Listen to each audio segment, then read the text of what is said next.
आप देख रहे हैं देखने वाले सभी श्रोता बंधुओं से अनुरोध है कि आप हमारे न्यूज़ चैनल में नए हैं तो न्यूज़ चैनल को लाइक सब्सक्राइब कीजिएगा, बेल आइकन को प्रेस कीजिएगा जिससे हमारा हर नोटिफिकेशन आपको मिलता रहे। तो आज ऐसे महान आत्मा कहें कि महान देशभक्त कहें, जो भी आप जितना भी संज्ञा देंगे उतनी कम पड़ेगी, ऐसे महान संज्ञा देखिएगा। हमारे यहाँ पे जो तस्वीरें दिखाई गई है, आज ललाई सिंह यादव का जन्मदिन है, जो हर समय पाखंड के विरोध में खड़े रहे, पाखंड के लिए लड़ाई लड़ते रहे और उन्होंने जो चीज़ें कहा है, जो लोगों से अपील की है, उसी विषय पर आज यहाँ पे ललाई सिंह यादव का जो जन्मदिन मनाया जा रहा था, तो बहुत दूर दूर से मेहमान आए हैं। मैं उनसे जानना चाहूँगा और उनका संदेश देते हैं समाज के लिए, आपको सुनाएंगे। तो हमारे साथ में है देवेंद्र यादव। देवेंद्र यादव, आज जो कार्यक्रम था किस बाबत के लिए कार्यक्रम? आज का कार्यक्रम में हम अपने समाज को समझा रहे हैं कि एक झूठ की व्यवस्था है जो आपको नीच करती है, शासन प्रशासन से दूर करती है और देती कुछ नहीं है। उसके पैरेलल में, उसके विकल्प में सच की व्यवस्था है जो संविधान है, आपको सम्मानित करता है, आपको MP, MLA, मुख्यमंत्री, प्रधानमंत्री तक पहुँचा देता है। तो हम कह रहे हैं कि उस व्यवस्था को, लोकतंत्र को अंगीकृत करो। पाखंड से आप इस प्रकार से आप बता रहे हैं कि पाखंड से दूरी रखने के लिए पाखंड का विरोध कर रहे हैं, तो पाखंड में आप बताएंगे लोगों को क्या संदेश देना चाहेंगे, कैसे दूरियाँ बनाई जाए? देखिए, झूठ के एक प्रतीक हैं जो हमारे घरों में पहुँचा दिए गए, तो उसके पैरेलल में एक हमारे महापुरुष हैं जो कह रहे हैं मानो मानो एक समान। तो ये मनुष्य ही है, अंतिम सच यही है। उसको कोई अहिर बना दिया, कोई चोरी बना दिया, कोई कुकी बना दिया, लेकिन ये अंतिम सच नहीं है। आपकी बात तो सही है। अगर देखा जाए तो हिंदुस्तान के नहीं, पूरे भारतवर्ष की बात करें, पूरे इंडिया की बात करें, तो जातियाँ तो दो ही पाई जाती हैं, विशेष जातियाँ तो होती हैं। ये आपकी बात से हम सहमत हैं, लेकिन लोग जो मान रहे हैं उनको कैसे आप समझाएंगे? उसको ये प्रतीकों के माध्यम से सच का हम कैडर दे रहे हैं, अच्छे से बता रहे हैं कि सच तंत्र है क्या, लोकतंत्र है क्या, वो कैसे स्थापित होता है, वो भी 3 पॉइंट एजेंडे से स्थापित होगा। ध्यान करवा रहे हैं, संविधान की शपथ करवा रहे हैं और ये वास्तविक आइकान है जो माँ के पेट से पैदा हुआ है। कोई ऐसा इसमें महापुरुष नहीं है जो गलत रास्ते से आया है। उनका कोई मछली से निकल जा रहा है, कोई कान से।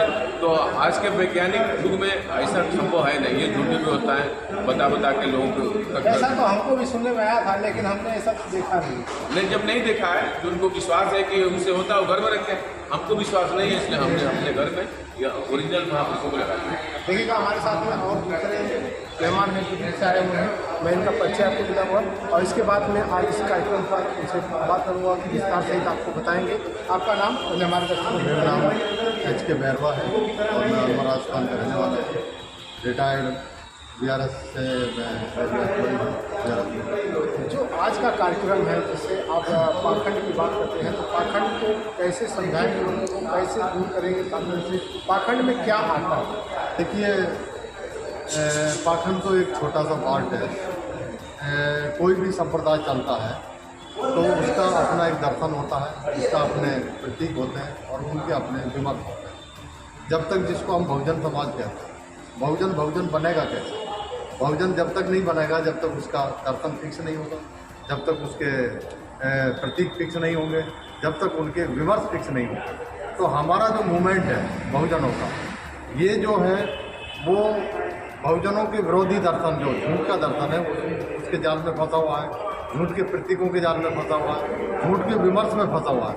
उनको निकाल करके हम सत्य दर्शन की तरफ ला रहे हैं, सत्य प्रतीकों की तरफ ला रहे हैं और सत्य विमर्श की तरफ ला रहे हैं। जब तक हमारा समाज का दर्शन, प्रतीक और विमर्श खड़े नहीं होंगे, तब तक एक तर्कशील और वैज्ञानिक समाज हम पैदा नहीं कर पाएंगे। उसी को मुहिम को आगे बढ़ाने के लिए हम ये प्रशिक्षण के माध्यम से या भाषणों के माध्यम से या इवेंट के माध्यम से हम बहुजन समाज की मिशन को या मूवमेंट को आगे बढ़ा रहे हैं।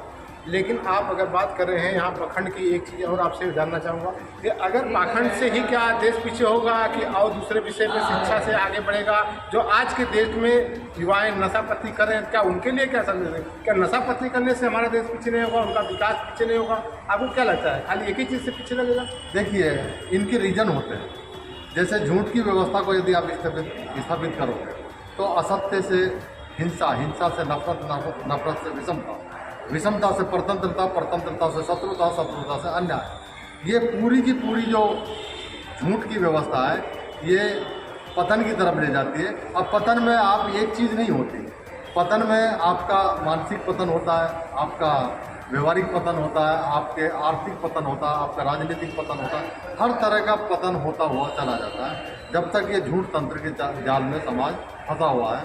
जब तक समाज भय भक्ति भाग्य भगवान स्वर्ग नरक पाप पुण्य हवन ये काल्पनिक चीज़ों में जब तक फंसा रहेगा तब तक उसका निरंतर पतन होगा।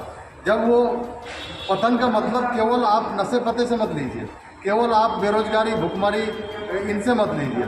पतन का मतलब पूरा का पूरा उसका चारित्रिक पतन, मानसिक पतन, सारी चीज़ें अपना आप आ जाती है।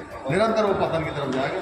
यदि समाज को, देश को, दुनिया को अगर आपको सच्चाई के तरफ ले जाना है और आपको पॉजिटिविटी की तरफ ले जाना है तो नए मूल्य पैदा करने होंगे। और वो नए मूल्य सत्य, अहिंसा, प्रेम, समता, स्वतंत्रता, बंधुता, न्याय, ये नैतिक मूल्य आपको पैदा करने होंगे। जैसे ही ये नैतिक मूल्य पैदा होंगे अपने आप समाज पॉजिटिविटी की तरफ जाएगा।